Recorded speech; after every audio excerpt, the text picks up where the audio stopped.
For joining us on the I Love CVille Show. The story gains momentum. Jim Ryan now right in the middle of the circus. Bill Crutchfield now in the middle of the hullabaloo. The 128 members of the UVA physicians group, the ringleaders of the brouhaha, the CEO of UVA Health in the middle of the fracas, the dean of the medical school right in the middle of the backyard brawl.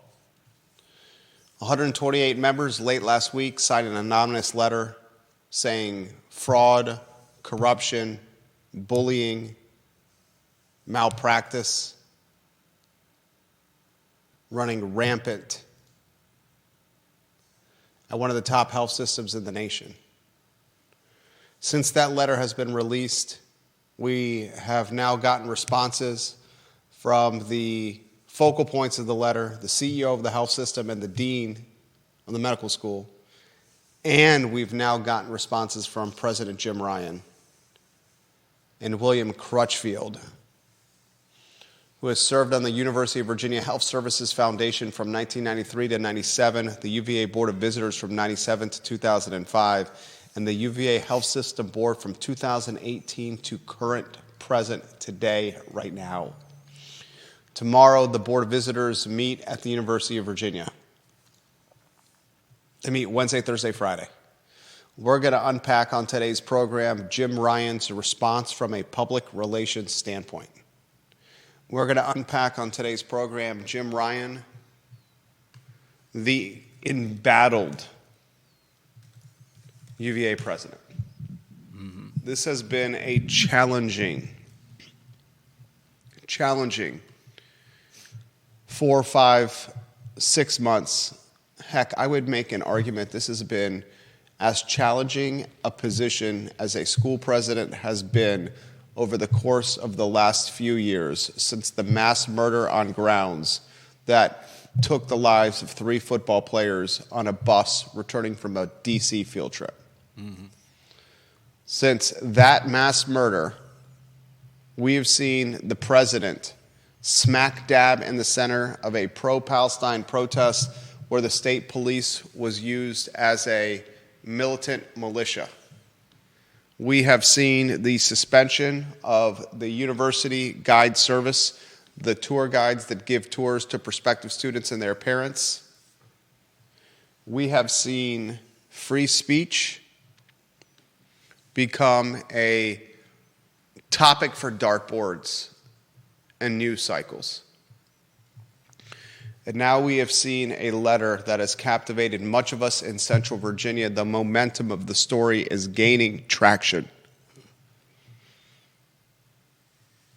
And all of these are linked in some capacity to the man who on September 15th, 2017 was announced that he would replace Teresa Sullivan as the 9th president at the University of Virginia, inaugurated at the University of Virginia on October 19, 2018. His first act was to announce that in-state undergraduates from families making less than $30,000 per year would receive scholarships covering tuition, room, and board, while those from families making less than $80,000 per year would receive full tuition scholarships. A man who built a brand that was humanized, localized, and personalized by running 5K races, marathon races, up and down on the eastern seaboard. A man who built a personal brand by jogging with students, encouraging them to meet him at the lawn at sunrise for a jaunt around Thomas Jefferson's University. Since Jim Ryan was named president, inaugurated on October 19th, 2018, we've seen the honor code watered down.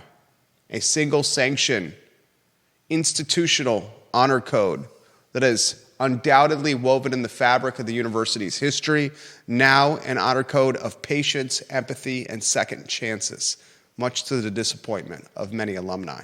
We have seen since Jim Ryan was inaugurated on October 19th, 2018, the brand that is Thomas Jefferson, the founder, the president,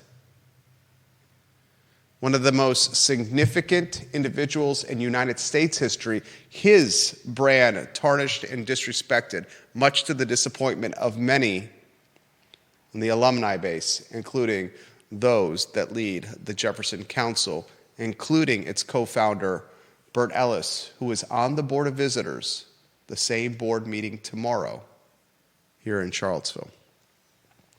We have seen since October 19, 2018, when Jim Ryan was inaugurated as president, the 9th one in university history, a mass murder,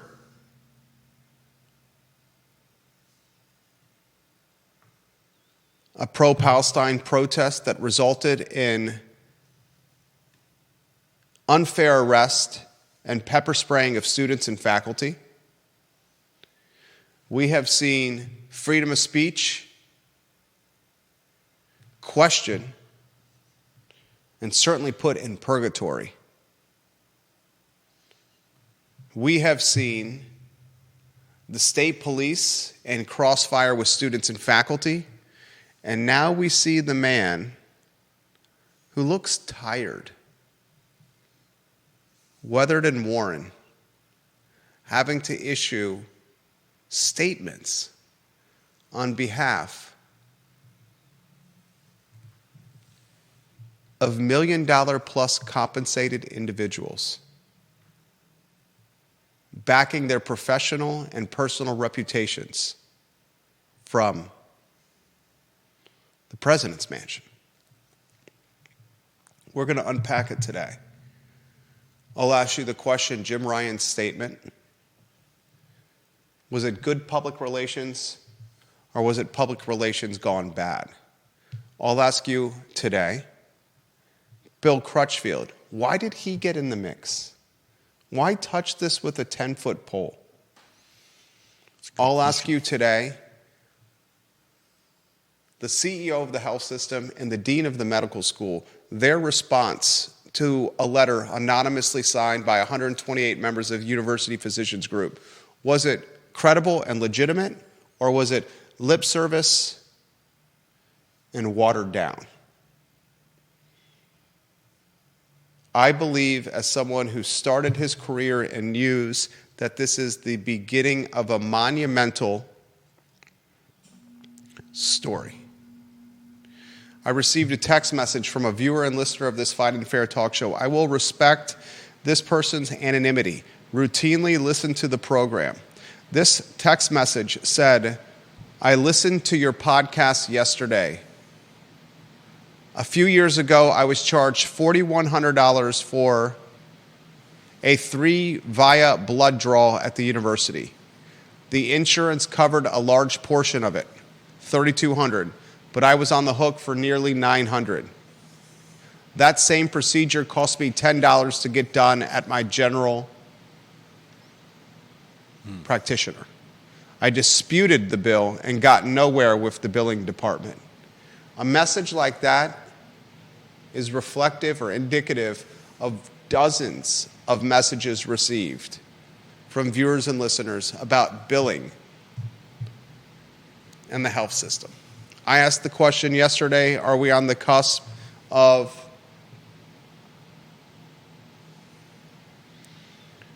a lawsuit from patients questioning fraudulent billing practices, class action lawsuit? Do I have that answer? No. Is it something that is curious and concerning? Yes. I want you, the viewer and listener, to help me pick apart President Ryan's statement. I have the letter in front of me. It is nearly a dozen paragraphs long. I'll ask you if you found President Ryan's statement empathetic, authentic,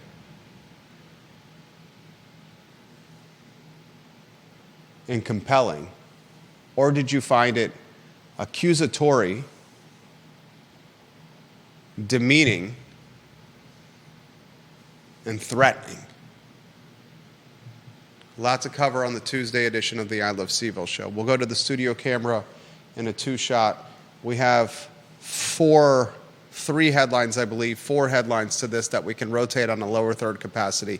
We'll welcome Judah Wickower to the program, director of this fine and fair talk show, a man whose voice has become accepted, welcomed, and embraced by the viewing and listening public. I ask you, Judah Wickower, Jim Ryan, the president of the University of Virginia, the man who starts in October of 2018, now nearly 6 years on the job. Is this the same Jim Ryan that started in Charlottesville and on ground 6 years ago? Do you recognize the 9th president of the University of Virginia today? No, definitely not. I mean, I wouldn't be surprised if he was looking for his golden parachute, or at the very least a sidestep to another school. Yale University undergrad, law school, University of Virginia. A man who built his personal brand on jogging around grounds, marathon running in Boston and New York, championing the children's department while running in bibs for 26.2 miles. A guy who led an affordable housing charge or created an affordable housing group in the city and the county to help improve the stock of housing in our community, now finds himself in the crossfire on not just the pro-Palestine protest, not just the release of the report, the investigation with the 3 murdered Virginia football players, a report that still has not been released. And likely won't be until after the trial. I mean, and now maybe the most damning? Possibly, yeah. Going to bat in very early stage for a health system that's in peril. Yeah. Why not wait? Why offer the statement this early in the news cycle? And what did you make of his statement? The statement seemed dismissive, which I can kind of understand. If he really has been fielding requests and complaints, then maybe they have been dealing with this for a long time. And to him, this is just a continuation of the struggle with this. So in a way I can understand his tone, but on the other hand, it comes across as dismissive. It comes across as, almost... Did you feel a sense of threatening? I think you said tone deaf, because he dismisses the fact that, it was only this many people. And that lines up with the number of people that are usually unhappy with their work environment, and so basically, paints this as just disaffection. But there are some serious accusations here, and the fact that they felt strongly enough to go public with it tells me that there's something more. And so this back and forth between the accusers and Bill Crutchfield and Jim Ryan is fascinating.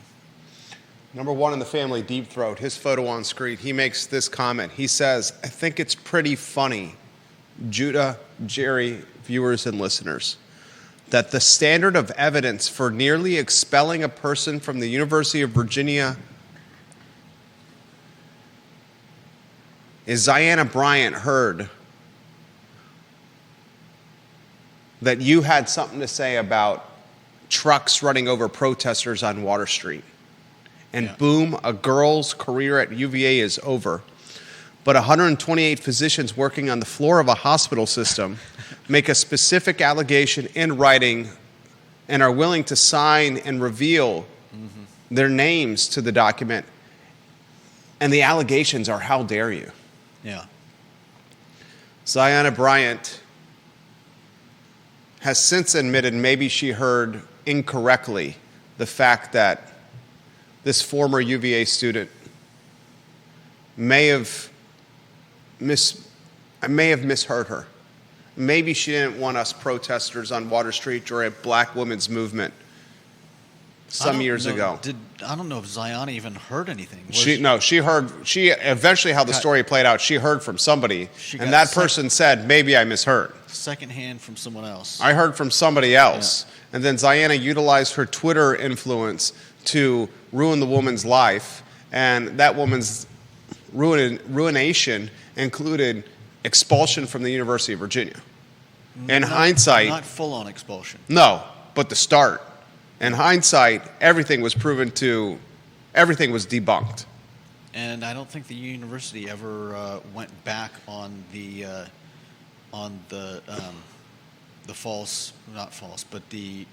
genuinely apologized, and I believe she's got a lawsuit against the university for this, as she should. Because they still haven't rescinded the what do you call it?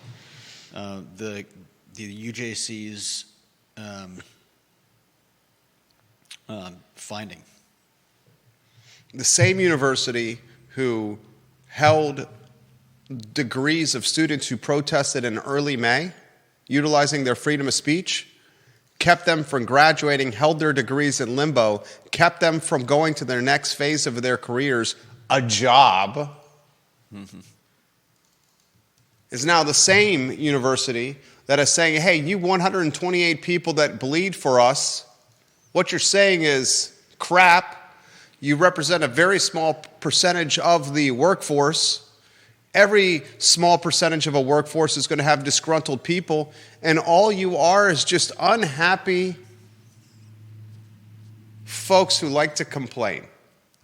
And I have a particular problem with his labeling of their accusations as vague, as though they should be. I mean, I would think that if they were to come forward with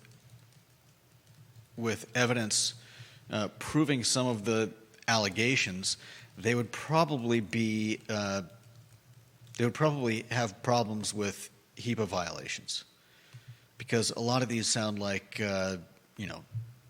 things that have happened with patients' files, and obviously they can't come out with those files or point to things that were mischarged or otherwise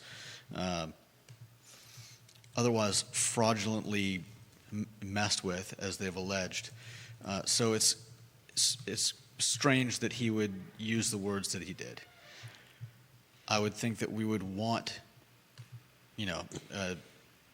an investigation, and I would hope that it would be transparent. Logan Wells, Claylow, Vanessa Parkhill, Lord and Ivy, thank you for watching the program. Kevin Yancey in Waynesboro watching the program. Ginny Who says, bam, Deep Throat just nailed it with the Ziana Bryant comparison. Mm-hmm. John Blair on LinkedIn, viewers and listeners, let us know your thoughts. Jim Ryan's PR, tone deaf or authentic? This is the next evolution of the story.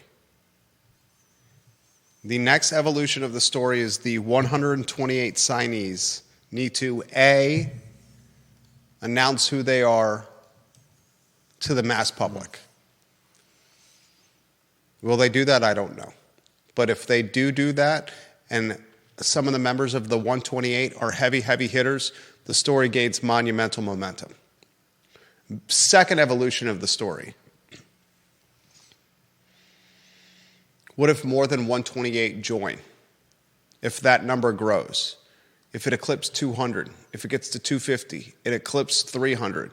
In the percentage from the University Physicians Group, which is 950 to 1,000 people, it goes from 13% to 20%. Starts flirting with a quarter of the UPG. If that happens, the story, momentum.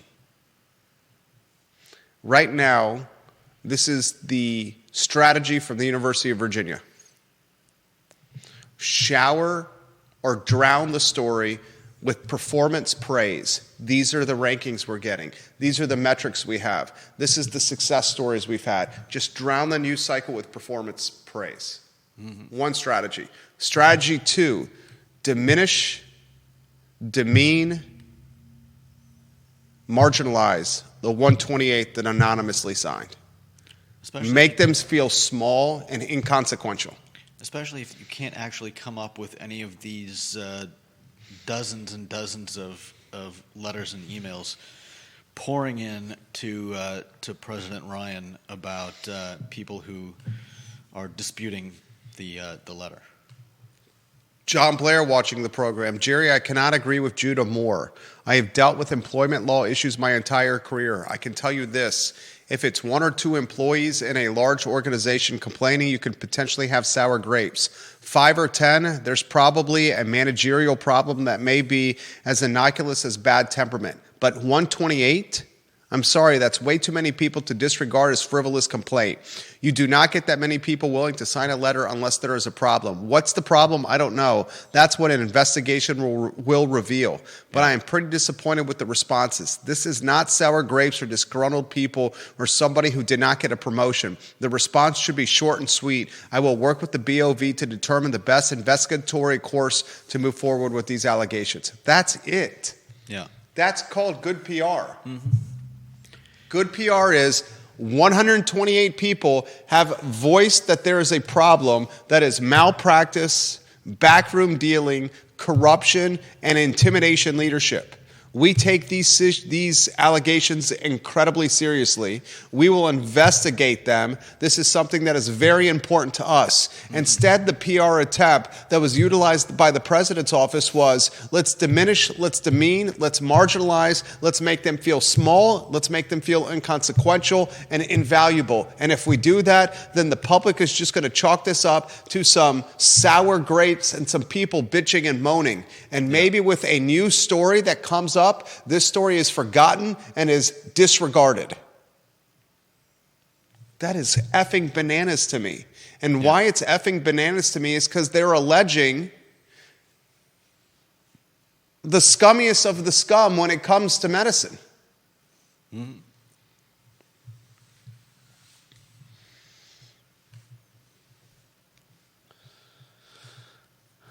Kate Shartz, the Queen of Ivy, watching the program right now. It's hard to email the entire UVA staff and get support while trying to compose a complaint like that.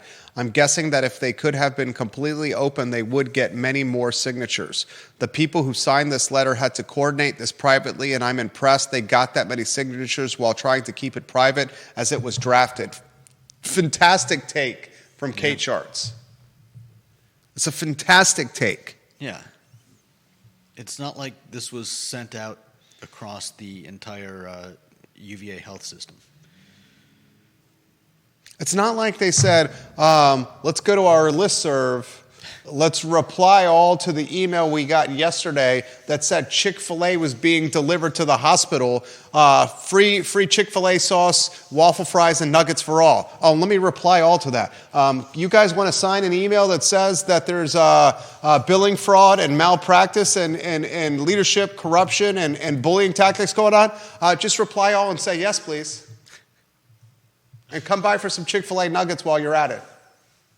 Don't forget the sauce. I love to drown my nuggets in that sauce.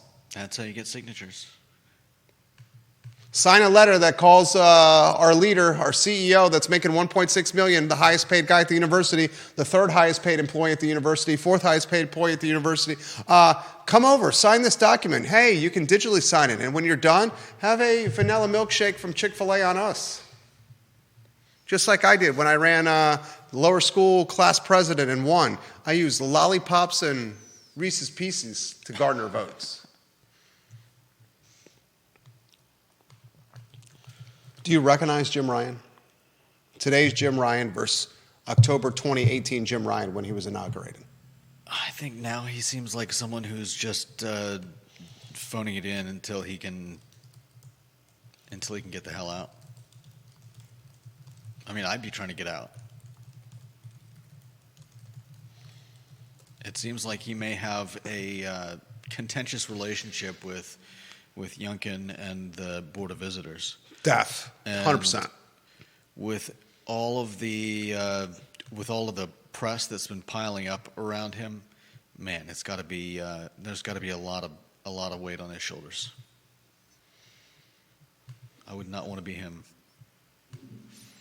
I mean, or do people say that's why you get paid nearly $1 million and get free housing? Well, all the perks and pomp and circumstance. This is why you get the dollar bills, y'all. No, I know. Right? Money will only take you so far, though. $4.3 million, $4.5 million for Tony Elliott and Tony Bennett. Why do Tony Elliott and Tony Bennett get that much money? Because that job ain't easy. That's why you got to have so much respect for the people that do local government. Albemarle County Board of Supervisors, Charlottesville City Council. Half the community vehemently hates your guts. The other half don't even care about you at all. They're apathetic toward you. And you're doing it all for $17,000 a year for the Board of Supervisors, $20,000 if you're the mayor of the city, $18,000 if you're just a regular city councilor. Yeah. Think about it. Why Bill Crutchfield jump in the mix? I mean, he says at the beginning of his letter. Are you surprised that he jumped in the mix?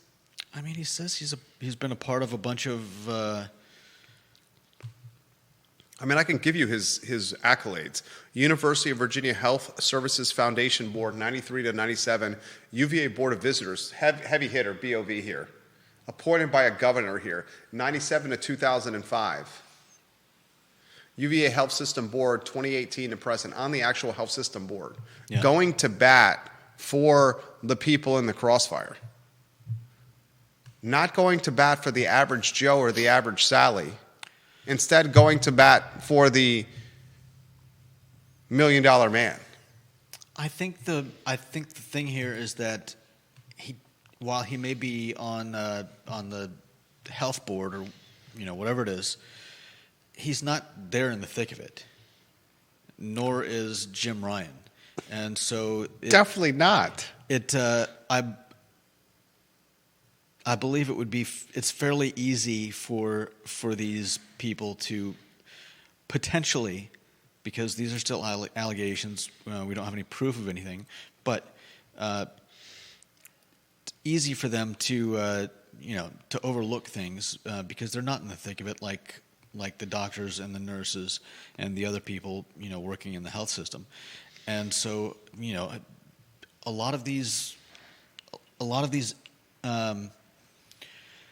allegations, a lot of what's going on could be fairly fairly hidden from anyone outside the system. Ginny Hu watching the program. It's the same tactics the federal government uses on whistleblowers. Dismiss, defame, deplatform. Yeah. Same tactics. Mm-hmm. Dismiss, defame, deplatform.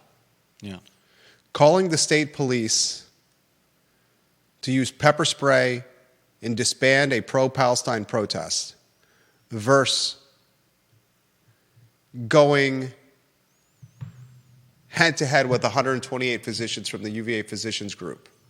If he's proven to be on the wrong side of this battle, Jim Ryan, and the 128 physicians get 200 signatures, more signatures, and are proven to be correct, which Jim Ryan position was most damning?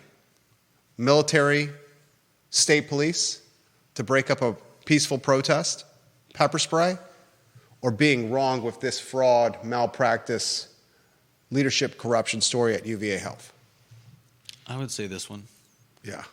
Because I don't. And that really effing says something. If it's this one over using the state police as a military to pepper spray students. Well, I don't know how most people see that, but that didn't feel like Jim Ryan to me. Dude, that's what my take was all along on this program, and you vehemently disagreed with me out of the gates about that. My take from day one after that protest, I was here on Monday morning, first one saying, this is not Jim Ryan, and you held me accountable and tried to take me behind the woodshed with a verbal reprimand by saying, you're alleging corruption and conspiracy theories, and now you're saying maybe you were right, Jerry. You very well could be. I reserve the right to change my mind at any time. I respect that. You certainly do. Because you knew that a man who jogs around grounds and encourages students to come to grounds at sunrise to join him, and a man who runs marathons for the Children's Hospital, and a man that forms volunteer committees to create affordable housing options for folks in this community, and a man that is based a brand and a reputation on being likable. The sleeves up, Jim Ryan. Roll your sleeves up. You have your tie at half-mast. During COVID and the pandemic, was doing commentary, State of the Union for the University of Virginia, while leaning very approachably in the front of his desk at his president's office, coming across as likable, approachable, humanized, personalized. As more and more information about the state police and the protesters came out, the less it made sense that Jim Ryan just decided on a Saturday morning to call Let's pepper spray some teenagers. Yeah. Let's use some shields and some militant force and some tear gas to disband a peaceful protest right next to the UVA chapel, right across the street from the Little Johns and the Virginian. Yeah. That won him. But it's branded as him. Well, ultimately, the person in charge has to take responsibility, whether they're at fault or not.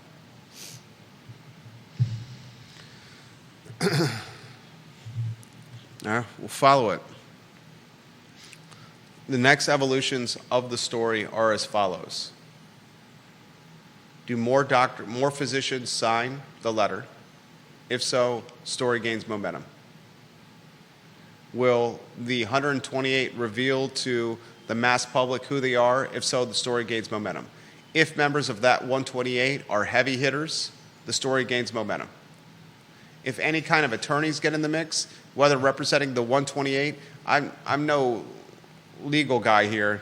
Deep Throat, he fits that. He said, I'm telling you this, if I were a lawyer, I'd be trying to find these 128, and I would try to get a qui tam suit going, defrauding Medicare as big bucks for a whistleblower if you win the case. I think you could get 15 to 30% of the amount of the fraud. Couldn't tell you much about that without doing any research on the fly, but I know the man who's offering the commentary is a voice of reason and experience. No doubt.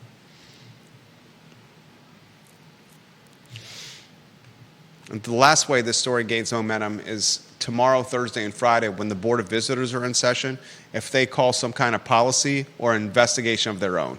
If the BOV Wednesday, Thursday, Friday comes out of session saying we need an investigation of what's going on, that's a massive story. Oh yeah, I think the fact that that Bill Crutchfield commented Bill Crutchfield is already giving this momentum, and the way Jim Ryan responded is giving it momentum. If they had just come out and said, "Hey, these are some serious accusations. We are 100% looking into these," it could have been just a quick statement, and I think people would have been mollified, at least for the time being. But instead, you come out, claiming that this is crazy and it's only 128 people, and it sounds like a lot of deflection and smoke and mirrors, and that doesn't help, and it just makes people want to get more information on how this is going to turn out. Exactly. You're on point today. Exactly. A few other items out of the notebook at the 1:10 marker of the Tuesday edition of the I Love CVille Show. Put the other lower third on screen. I can't believe I'm about to say this headline, Judah. Yesterday around dinner time, while it was still daylight out in the city of Charlottesville, right outside one of my favorite places in the city, yes, a brewery, imagine that, Three Notch Brewing Company, there were masked gunmen running through the streets of Charlottesville, an incredibly populated place, shooting off rounds of ammunition at each other as if they were playing dodgeball on the playground. but instead of a rubber bouncy ball, they're ripping rounds of gunfire while wearing masks and running after each other.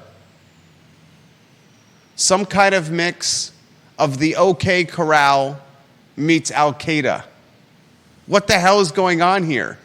Then you look at the police blotter and you see that that's the start of gunfire all over the city throughout the night.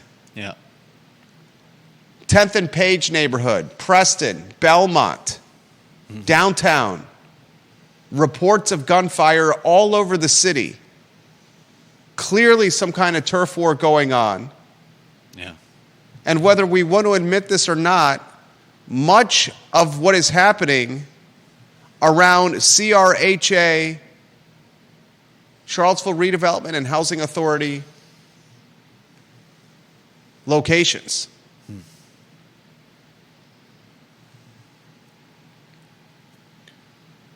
It's Minuteman Monday. You're sipping your pint for $3. You walk out and you see some masked dudes with guns running after each other, shooting each other before nightfall, during the day. Yeah. Judah, talk to me here. It's, what do they say? Crazier than fiction?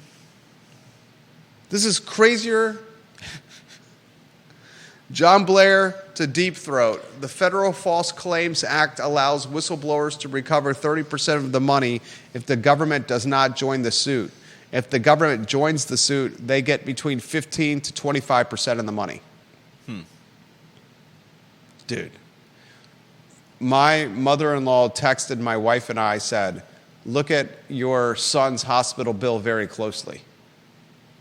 From the clogged tear duct surgery he had a couple of weeks ago, a surgery that cost north roughly $11,000. We went out of pocket $4,000 and change after catastrophic insurance coverage. She said, look at that bill very closely. Something smells fishy. Any viewer and listener that's had any kind of procedure done by the health system should look at their bill very closely. Back to the masked gunmen shooting at each other during daytime hours outside of a family park. A story that gained momentum as the turf war went from Belmont to Preston to 10th and Page. What the hell is going on here? I don't know. I'm just thankful that nobody was hit in the crossfire. I read that a lot of cars were hit, and I also read that there were kids playing at X Park at the time these guys were running through. Yeah. So, praise the Lord that that especially no kids were hurt, but that no bystanders were caught by this. Oof. I've said this before, when the same pockets of Charlottesville are perpetually peppered with crossfire, the historically crime-ridden pockets, the story sadly is a non-story. When violence is compartmentalized to the same neighborhoods at cities across the country, the story is a non-story because media and citizens and government and taxpayers just say, oh, it's the same folks doing the same things. But when it starts going from the same neighborhoods with the same pocket of violence to creeping into family, shopping, commerce, retail, and the stomping grounds and playgrounds of everyday Joes and Sallys, then the story becomes news cycle and momentum driven. Yeah. And that's kind of where we're at right now. I'd like to see a potential press conference in quick action from a police chief that has done some pretty fantastic work in this city since he's taken the job. Yeah, no doubt. And I think it should be noted that this, I don't know how much of a I don't know how aware the police were that something like this might be going on, but oftentimes gun violence is sadly hard to predict.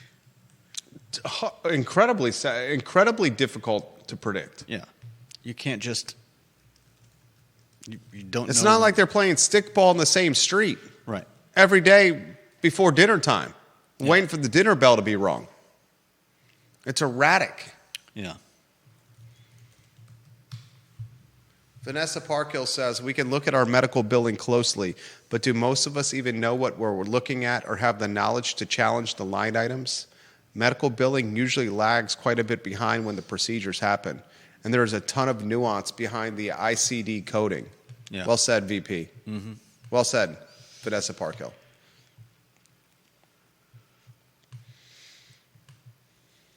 Let's hope the gun violence story is something of the past. Yeah. But masked gunmen during twilight, okay corralling it when there's kids and shoppers and beer drinkers outside of the okay corral? Jesus. Yeah. All right, 2 other restaurant items to get to. We've had this story for some time, months.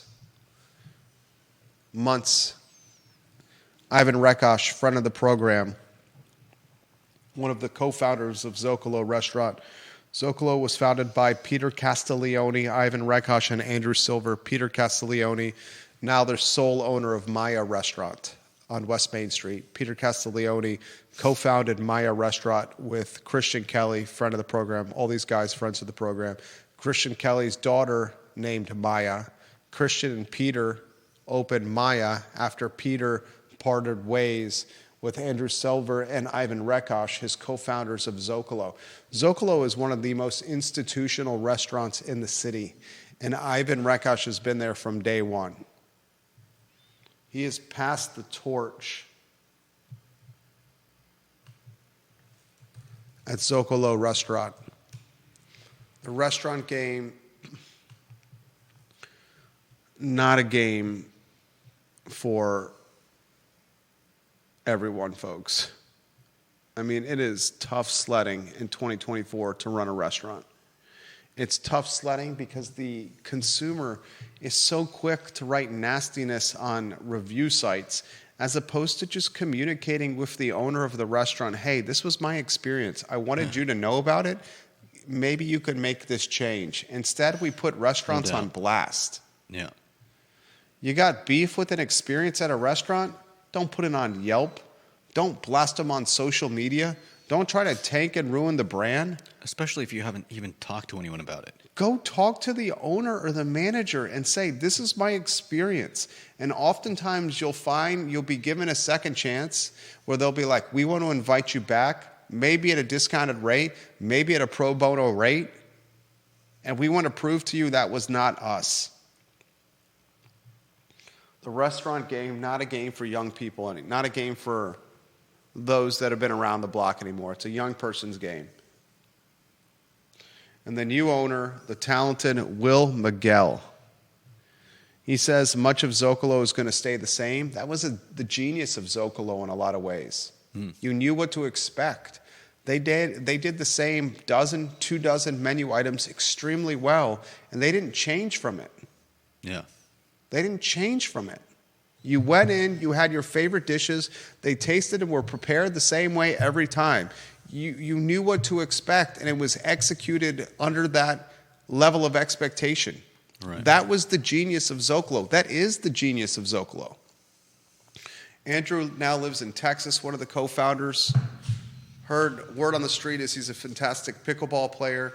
Peter Castiglione, just a few miles down from where he helped open Zocalo, now at Maya Restaurant is the sole owner.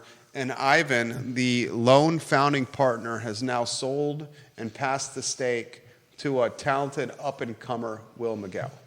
And speaking of restaurant news, El Carbone makes the announcement that they have sold their 29 North location in the Woodbrook Shopping Center. El Carbone and Miriam Hernandez and her family, they do food the right way, much like Zocalo. Really good food, priced fairly, served efficiently, served deliciously. She sold her Woodbrook Shopping Center to concentrate on her 5th Street station position. I would not be surprised if El Carbone has a mindset of scaling. The 5th Street station position is a position that could be scaled to other locations, other iterations. The lease was coming up at Woodbrook. They said, we're going to hunker down on 5th Street station and we're going to focus on this. We may try to grow the brand and the footprint you see right here. And then the last item I want to put as you're rotating those lower thirds, this Virginia football team has Maryland on Saturday at Scott Stadium. 8 o'clock kickoff. The Terrapins a 2.5-point favorite. The over-under at 54.5. If Virginia wins this football game, they start 3-0 with Coastal Carolina in week 4. Very easily could be 4-0. Ladies and gentlemen, Virginia football. Tony Elliott has a press conference today. It's been a long time since they started the season 3-0, 2019, the 2019 campaign, when they won the Coastal Division the last time. Potentially something special brewing here. Judah Wickower and Jerry Miller, the Tuesday edition of the I Love CVille Show, presented by Pro Renata Brewery and Mexicali Restaurant. If you have yet to try Mexicali Restaurant on West Main Street, you're missing a fantastic dining experience with 50 parking spots that are free on site right at the bottom of the building, the Flats, that just celebrated its 10-year anniversary. A building built by Corin and Riverbend Development, a building now owned by an out-of-market firm. Mexicali Restaurant guys on West Main Street in the old World of Beer location, out of this world. And speaking out of this world, for 2 consecutive weekends, my wife, my family, and I, and some of our friends have visited Pro Renata in Crozet. We've had pizza. We've had beers. The kids have played on the playground.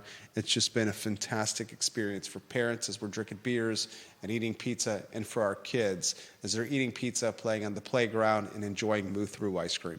Pro Renata, A-plus brand. I'll close with this comment. Jerry, please don't mention my name, but I think with respect to you, the UVA letter, I really don't think that people, Jim Ryan et al., realize that the fear of retaliation is very real and palpable. I worked there for 20 years, and about 20 colleagues and I had meetings with everyone possible while remaining under the radar to bring very bad and unjust behavior to light. I was asked by the CNO at the end of the meeting whether I wanted her to bring the issues up to the bad actors at that time or wait until I left because my remaining time would be miserable. Not that it wasn't already. Oddly enough, I appreciated her willingness to protect me, but this just shows that the retaliation is very real. Yeah. These people signing the letter have livelihoods like I do, and there is really not a huge opportunity to have the same level of practice around here as there is no other academic medical center nearby besides VCU. And as Deep Throat said, this is what happens when you have a company town, when there's no other employers that provide this type of work. You keep your head down, you walk around in fear, and you toe the company line. If else, your ass is on the streets, and you're commuting 60, 70 miles for your job. So long, everybody.